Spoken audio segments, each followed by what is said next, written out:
that is a name that if you've read the New Testament, you have heard many times.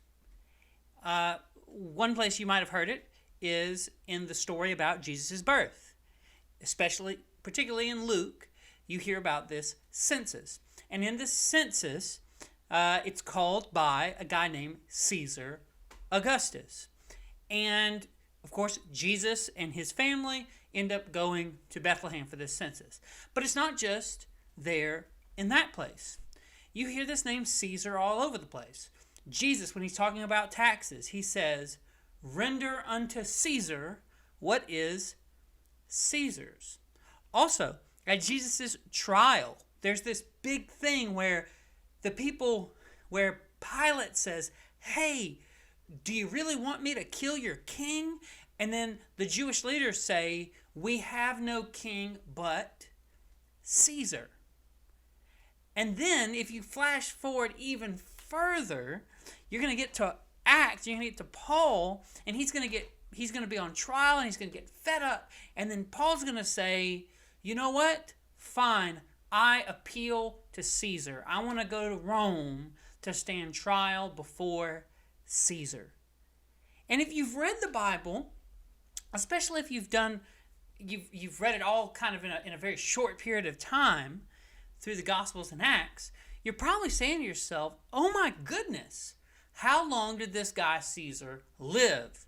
Holy cow, this guy, he's everywhere." But, of course, that's not the case, right? And some of you are already wise to this. Some of you are already like, Caesar's not a name, it's a title. And that's kind of true, but kind of not true. So, what I want to do today is explain to you, who is Caesar? This figure that's so important in the New Testament, who is he? So, most of you, when you think about Caesar, you think about Julius Caesar. Of course, Julius Caesar eventually was able to take over the Roman Republic and was proclaimed dictator for life. And there was an assassination. A lot of members of the Senate saw what they called tyranny, and they assassinated him. And Caesar did not have any children. So what Julius Caesar does is posthumously, in his will, he adopts his nephew, a guy named Octavian. So Octavian takes the name of Caesar. Eventually, Octavian's going to fight this big civil war. He's going to change his name to Augustus, and he's going to be known as Caesar Augustus. So, at that point, it's not really a title. It's actually part of his name because he's adopted.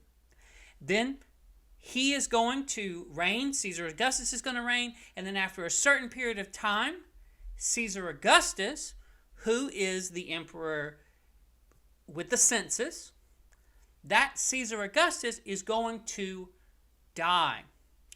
He is going to adopt, as his successor, he's going to adopt Tiberius. So Tiberius will be known as Caesar. Why? Because it's his name. It is an adopted name. Just like if I adopted someone, they would get my last name. This name of Caesar comes with that. Now, that is going to continue. This practice of adoption will continue, but really, to a certain degree, this title of Caesar really does become a title. It kind of ceases to be a name and starts to become a title. So, because eventually you're going to have people who are no longer related to, even by adoption, to Augustus or to Julius Caesar. They're no longer related by adoption through that line, but they keep the name Caesar as a title. But early on, it is a name, but it's a name that becomes a title.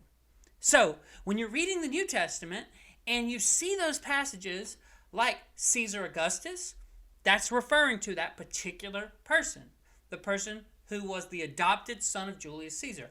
He's going to die around 14-ish, 15-ish AD.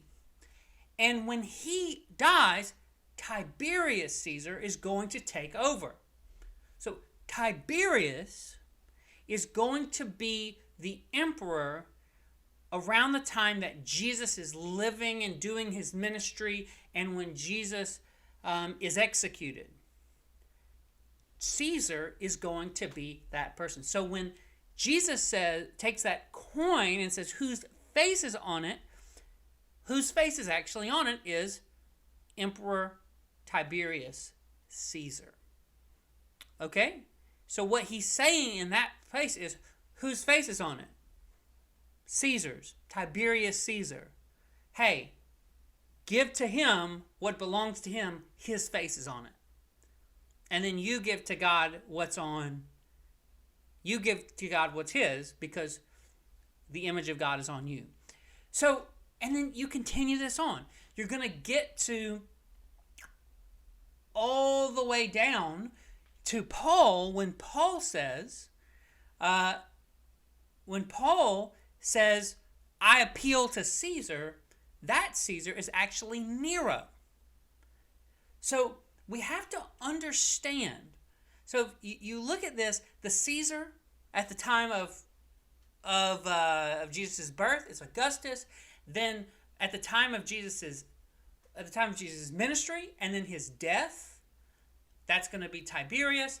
And then by the time you get to the ministry of Paul, you're going to, where Paul is saying, hey, I want an appeal to Caesar, that is going to be Caesar Nero. It's going to be Nero. All right, I hope this has clarified that. This is something that confuses readers when they don't know a lot about the history around the Bible. So what we really want to do is help you to understand what's going on when you see all of these different names. Hey, thank you so much for watching this video. But I need you to do one more thing for me.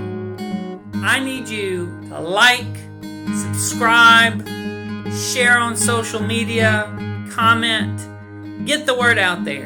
It really helps the channel. We really appreciate it. Thanks.